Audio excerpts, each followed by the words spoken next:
A players accept responsibility for the outcomes they create, and they want to know how to do things better if they're not getting the outcomes that they're responsible for.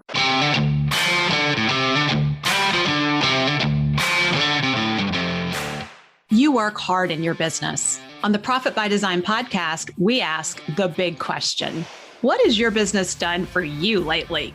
Hi, I'm Dr. Sabrina Starling. I'm the business psychologist, the author of the 4-Week Vacation and the How to Hire the Best series, as well as the founder of Tap the Potential, where we coach entrepreneurs like you to design sustainably profitable businesses that give you more time for what matters most and more money in your bank account than ever. Because after all, we believe work supports life, not the other way around.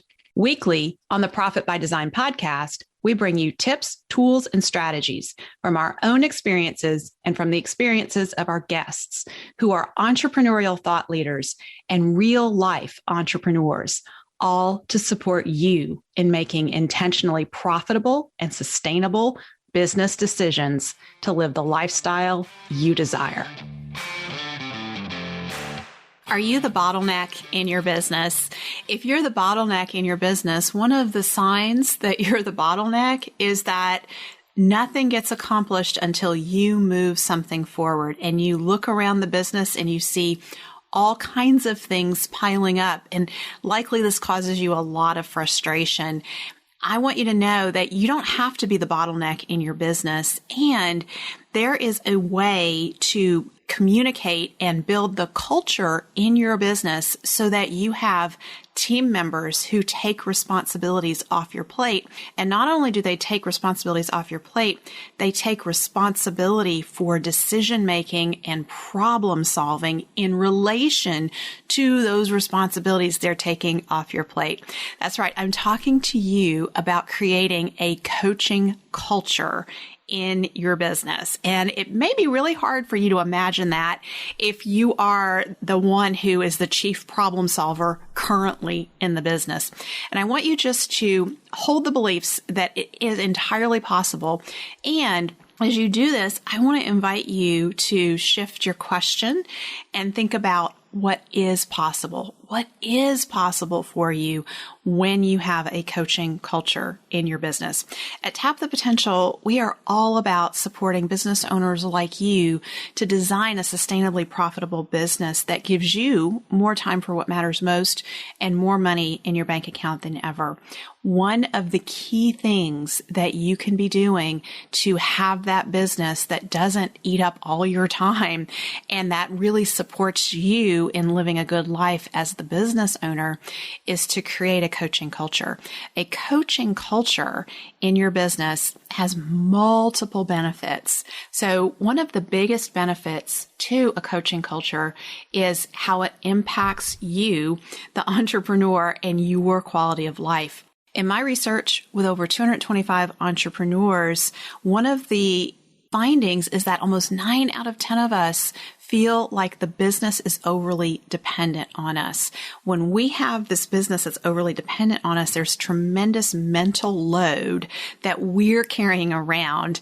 And that mental load is there all the time. It's not just when we're physically present at work, but if you're laying awake at night thinking about the business, or you wake up in the morning and you're thinking about the business, and you go home in the evening and you're thinking about the business, that's the mental load. And that's when that comes from having these businesses that are overly dependent on us. So one of the biggest benefits of creating a coaching culture in your small business is that the mental load starts to come off of you. So there's 2 factors that go into creating a coaching culture. One is having a results-oriented workplace where every team member has a clear result that they're responsible for. And so in my book, How to Hire the Best, I teach you how to hire based on a clear understanding of the result that the person in the role is responsible for, which is a beautiful setup to help you move into creating a coaching culture. The other requirement to create a coaching culture is that you have A players on your team who are coachable. So then this is where it's really important to do a kind of honest self-check-in and identify who on your team are really those A players. So A players are intrinsically motivated. They want to solve problems. They have ideas. They bring them forward. They take responsibility. They're go-getters. They are not stopping when they encounter a problem and throwing up their hands and saying, I'm waiting for someone to come tell me what to do. They actively try to solve problems.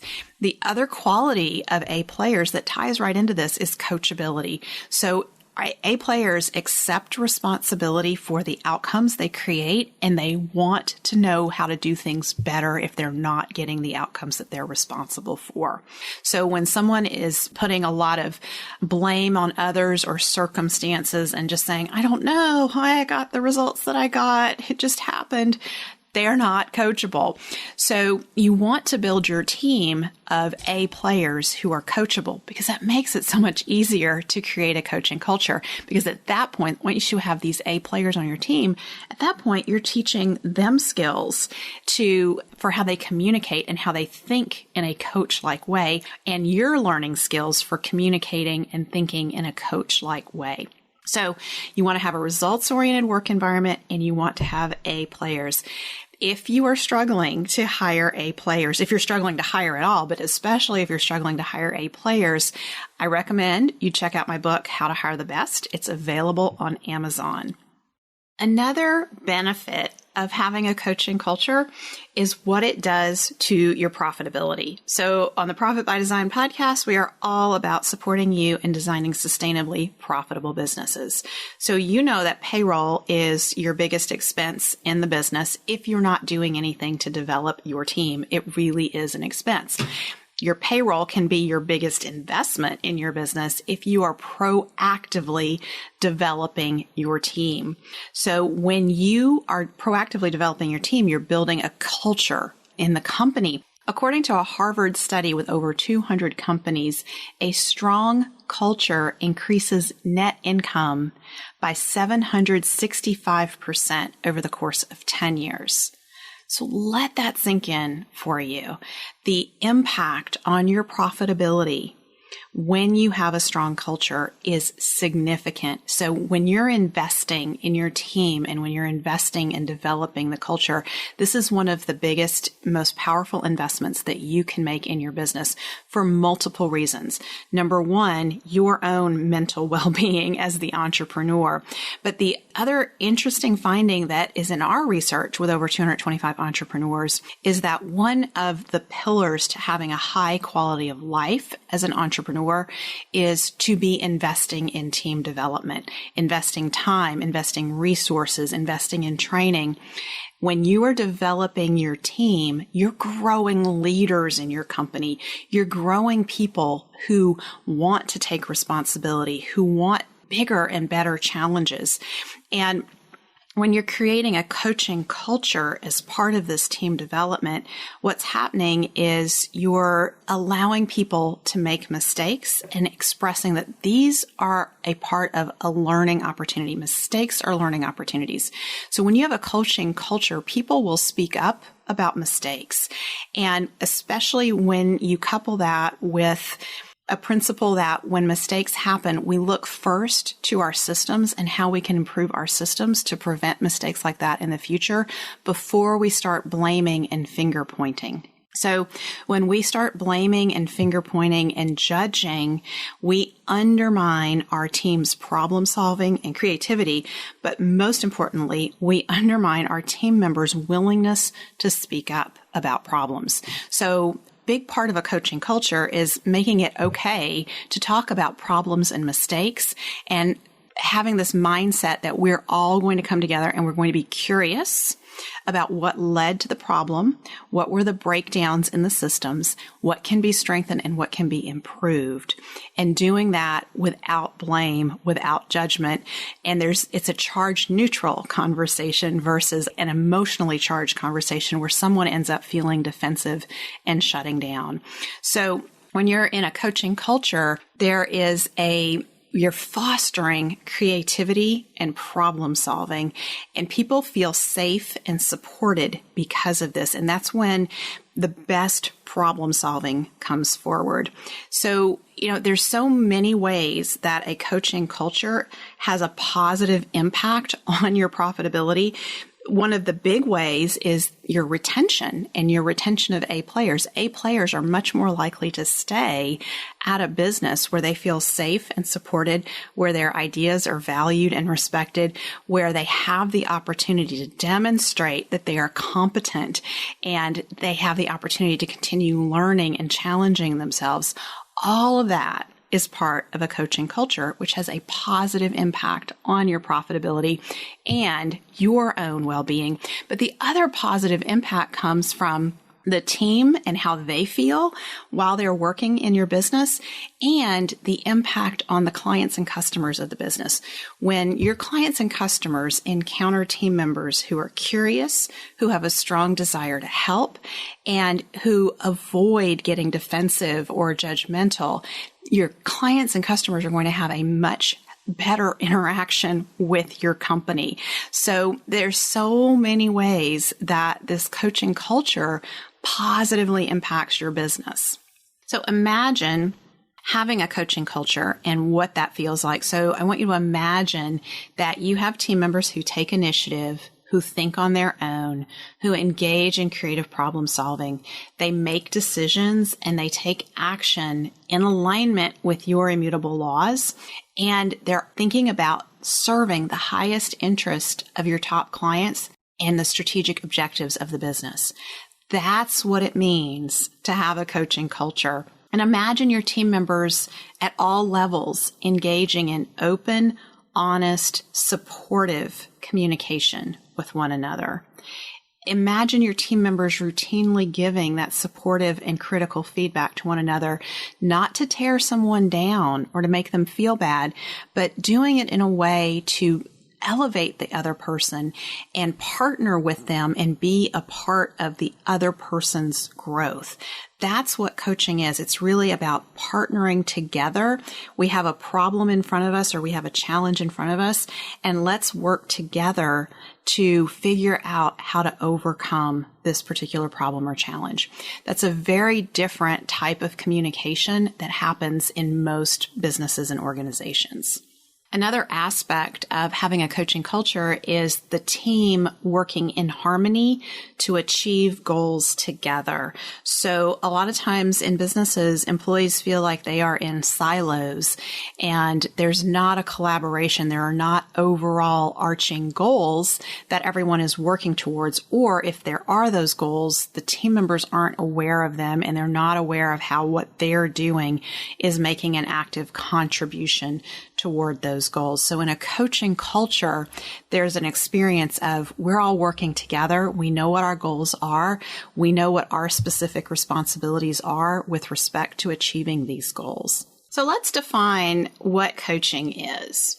Coaching is an action and learning process that assists individuals in narrowing the gap between where they are now and where they want to be.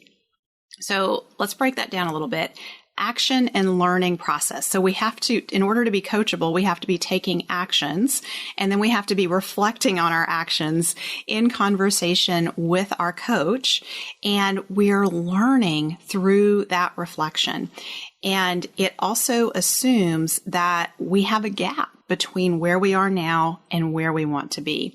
Those of us who are continually growing our businesses and seeking to improve our businesses, we know we have gaps in our businesses.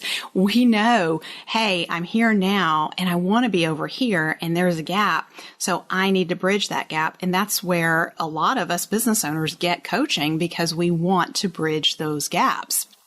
Well, we can do the same with the members on our teams and help them identify, here's where you are now and here's where you want to be. Let's bridge the gap. And that's why it's so important to have clear performance expectations for each role, because if you don't have clear results that someone's responsible for, it makes them very hard to coach because you don't even know what the gaps are. And you want to engage the other person in thinking through, let's figure out how you're going to bridge this gap. So coaching is a partnership. It's a coming alongside, and you're becoming a thinking partner with the person that you're coaching. That's very different from training or mentoring. When you're training, you're teaching someone how to do something, and there's a skill deficit. So a lot of times you have to train first on your teams before you can coach. And if you're trying to coach and someone is lacking skills or they don't know how to do something, it's going to become a very frustrating experience because you're going to be asking them questions about what can you do to resolve this? What have you tried so far? And they just don't have the skills. So if you're encountering that, you need to step back and train the skills. And once someone has acquired the skills, then you move into having these coaching conversations.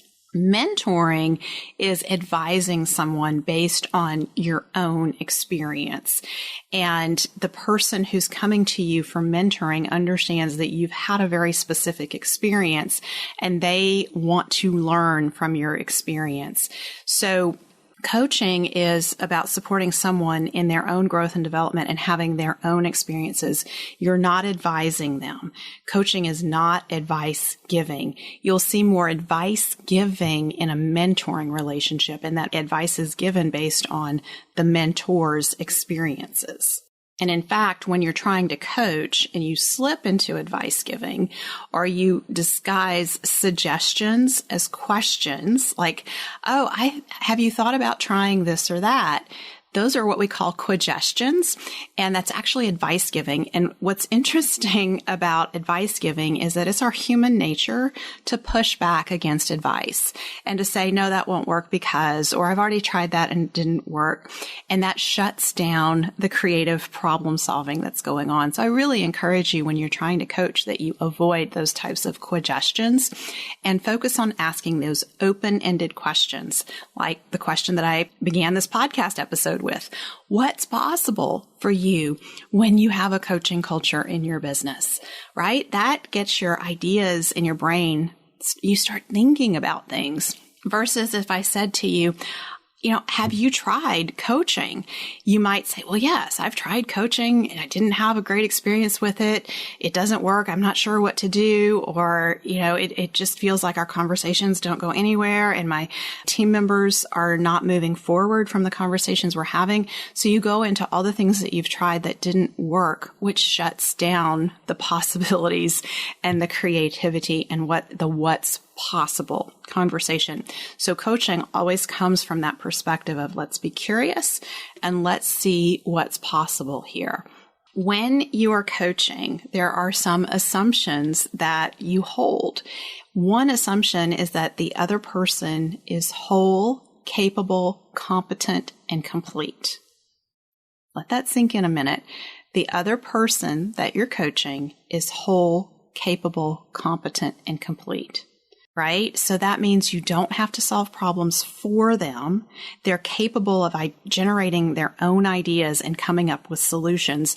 And the beauty of coaching is that when someone generates their own ideas and possible solutions, they own those steps forward and they're much more likely to carry them out versus if you suggest to them that they go try this or that, they're less likely to take action on that. And so when you're creating a coaching culture in your business, this is why it's so important that you're hiring A players for your team, because if you've hired people who are not capable, competent, whole individuals, then they're not ready to be in a coaching culture. And it's going to be a very frustrating experience for you. You're going to continually feel like you're pulled into fixing things and doing all the problem solving and staying in that place where you're the bottleneck in the business.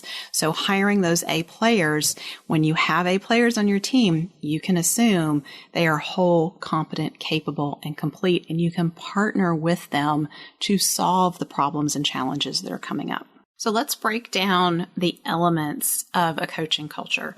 A coaching culture is about delivering results, continually striving to improve performance, holding accountability for actions and decisions, and then tapping into one another's potential to achieve extraordinary outcomes. So you've heard me talk a lot about the importance of having team members in roles that align with their strengths.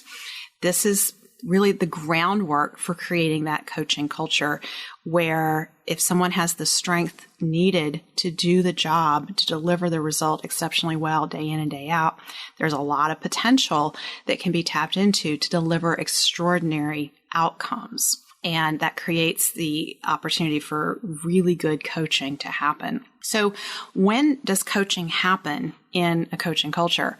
Well, coaching happens all the time in a coaching culture.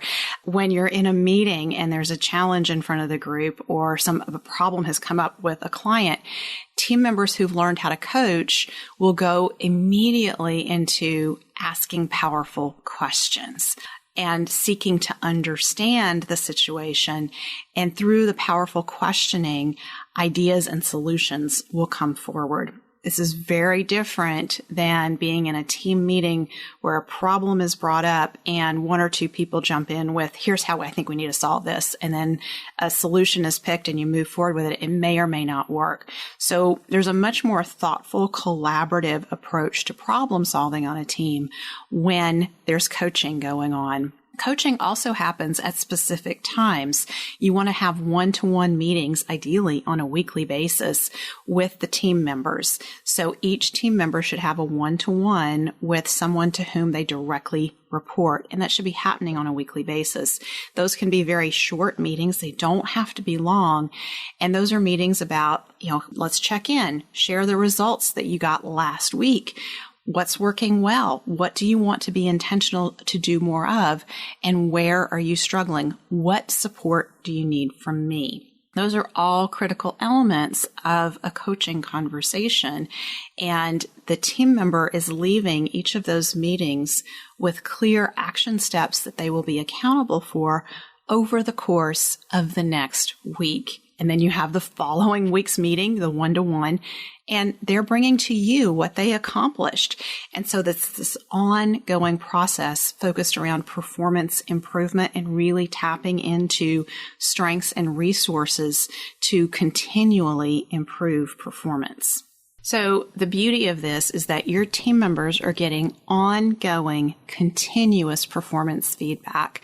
This is much more powerful and effective than doing quarterly or every 6 months doing a performance review or even an annual performance review where you're having to review someone's performance over the course of a long period of time. When team members are getting in the moment feedback on their performance and course correction is happening from week to week, you will see much greater performance improvements than if you're waiting for a quarterly or an annual or semi-annual performance review. And let's face it, having been on teams before where I've had performance reviews and someone's looking at my performance over the whole year and they're giving me some feedback on something that happened 6 months ago, I'm left with the feeling of, well, I wish you would have told me that 6 months ago because 6 months have gone by now and there's not much I can do to fix what happened 6 months ago. So when you're having these regular one-to-ones and you're coaching, that feedback is happening continually and it feels so much easier for the team member to improve their performance and course correct than it does when the feedback comes many months later. So when you are the leader in the company and you are trying to start a coaching culture, there is a very important mindset that you want to hold, and you want to start with curiosity and believe in the other person's highest potential. Again, you believe that they are whole, competent, capable, and complete. You stand for their success. You are there to support them in being successful. They are not on their own. You're standing for their success, and you are holding the belief that they are capable. And there's some real interesting research on human potential that shows that we go farther because someone else believes we're capable of more than we recognize for ourselves.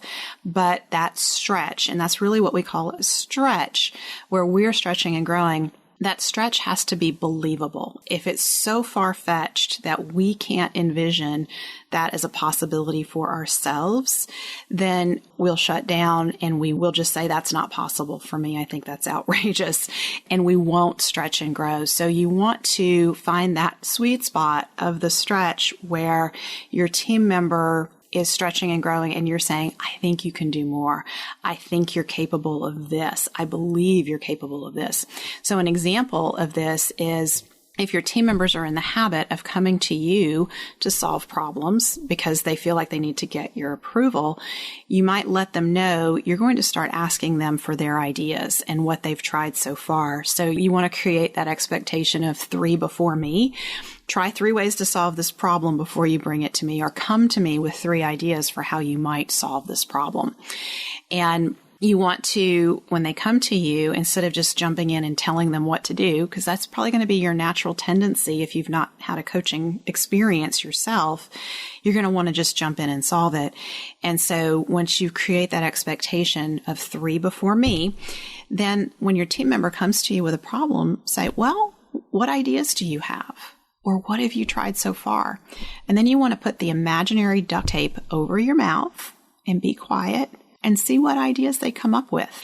And if they only come up with 1 or 2 ideas, say, well, what else? What else is possible? And allow them the space to think. That's the beauty of a coaching conversation, is there's actually space to think. In our hustle and bustle in our businesses, sometimes we just want to solve a problem and move forward and go on to the next thing. And this is really a process of you, the leader, learning how to slow down and reflect before acting. And the amazing thing is that slowing things down actually speeds things up, because we make better decisions and we come up with better solutions when we slow down and take the time to think. We also come up with better solutions when we seek input from others. So when your team members come to you and they want you to solve the problem, the solution is going to be better with their input, with their ideas. And especially because they're on the front line, they're dealing with the situation. So they're always going to have a better perspective on it. And you're there just to hold that bigger picture overview of what's going on in the business and how does that particular situation tie in to the bigger picture, and possibly shine light on opportunities and possibilities that they hadn't considered. And at the same time, ultimately, you want them to own responsibility for solving that particular problem. So we teach people how to treat us. And that's really important to remember when you start working on creating a coaching culture, because you're changing a habit. You're changing habitual ways that you've taught your team to interact with you. You've taught your team that you're the chief problem solver. And now they're having to learn that you want them to be responsible for solving problems and coming up with ideas and solutions. So expect that this is going to be awkward. Expect that there's going to be times where you're tempted to just jump in and say, go do this. This is how you handle that. And hold back on doing that, because your bigger picture that you're working towards is a culture where your team members can solve problems. And when you have that going on in your business, you are able to be away from the business. You can take vacations. You can unplug in the evenings, because you can trust that things will get handled and it's not dependent upon you. So that's the greater picture here of what we're working towards. And just like you're learning something new, it's going to be clunky. It's going to be awkward. It really helps you to have that support as you're learning these new skills yourself. And so one of the things I want to share with you is, if you're interested in creating a coaching culture in your business, We have the Coach Approach course coming up here very quickly, and I would love to invite you into the course and allow me to teach you the coaching skills. So there's a lot of teaching that goes in this course, and you get to practice your coaching skills with your team. And in our Q&A sessions, you get to come back and share with me how things went and what support do you need to keep this moving forward for yourself. Our Coach Approach course is one of our more popular courses at Tap the Potential. We have business owners and team members who go through it together. And I actually recommend that if you have an A player on your team, you sign up for yourself and at least one other A player on your team, because it's kind of like you have someone on your team who's colluding with you to create a coaching culture. It's much easier to do it when you have a fellow team member or multiple team members signed up with you.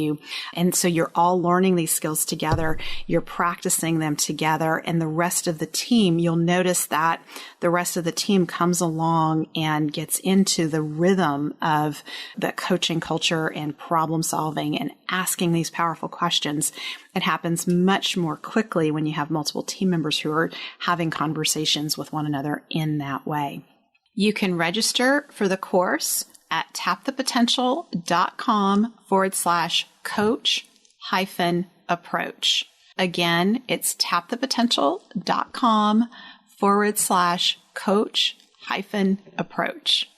So be sure you get that little hyphen in between coach and approach, and that will get you to the correct URL. So just to give you an overview of what we're going to cover in the 9 weeks together as we go through the Coach Approach course, we'll be talking about what is coaching, who's coachable, when you should coach, and when you should do something else. How do you manage your hooks? You know, those things that get you on the hook where you become emotionally reactive. You cannot coach when you are upset or frustrated or tense about something. So I teach you how to manage your hooks. We talk a lot about how to manage judgmental thinking because that's the biggest roadblock to effective coaching.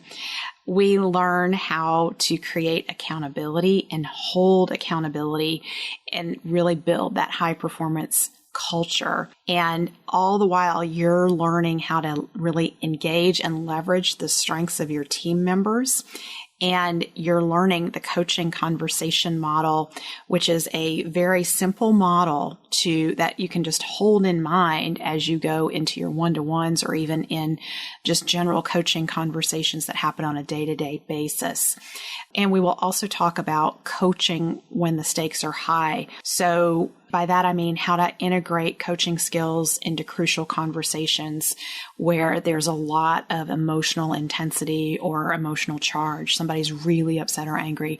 We'll be talking about how to do that. We'll also be talking about how to coach at all levels in the organization. So your team members can coach their peers.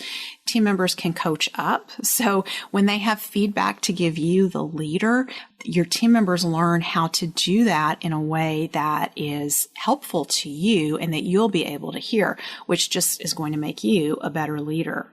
And so in this course, there's a lot of teaching, but there's also a lot of opportunity for practicing your new skills. And that's, if you've ever learned anything new, you need those opportunities to practice and get feedback. And so you have plenty of opportunities to practice and come back into our Q&A sessions with me. And I'm going to give you feedback and really support you so that by the time you leave the course, you feel very solid in your ability to coach and to hold that space for your team members to do their own problem solving and idea generation.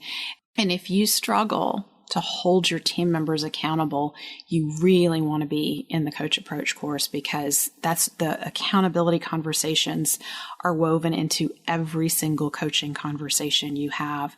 So if you have a culture currently where people aren't accountable, they're getting away with things and a lot of things are sliding, you could really benefit from learning the coaching conversation model and how to weave it into every single meeting that you have so that action steps happen from week to week and things move forward and your business continues to get better and better.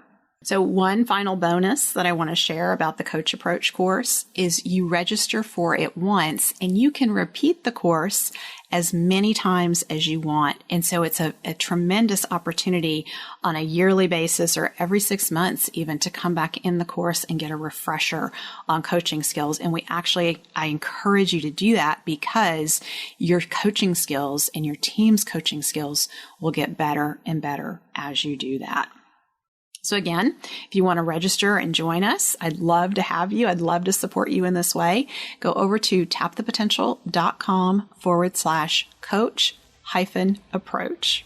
The registration deadline is Friday, September 2nd, so be sure you don't miss it. Thank you for spending time with us today. Join our conversation in the Entrepreneurs Take Your Life Back Facebook community at tapthepotential.com/group. Share your aha moments from today's episode, ask me questions, and join in on the fun with your fellow entrepreneurs on the journey to designing sustainably profitable businesses that give you more time for what matters most and more money in your bank account than ever. And finally, share today's episode with a friend if you know a friend who would enjoy it. This is real life business. Keep your chin up, keep moving forward. You got this. If you've gotten value from today's show, don't forget to subscribe so you never miss an episode. And if you are a repeat listener of the podcast, know that we greatly appreciate you at Tap the Potential. And to that end, I have a request. Please consider leaving us a review on whatever platform you're listening on. Our reviews help other entrepreneurs like you to find us.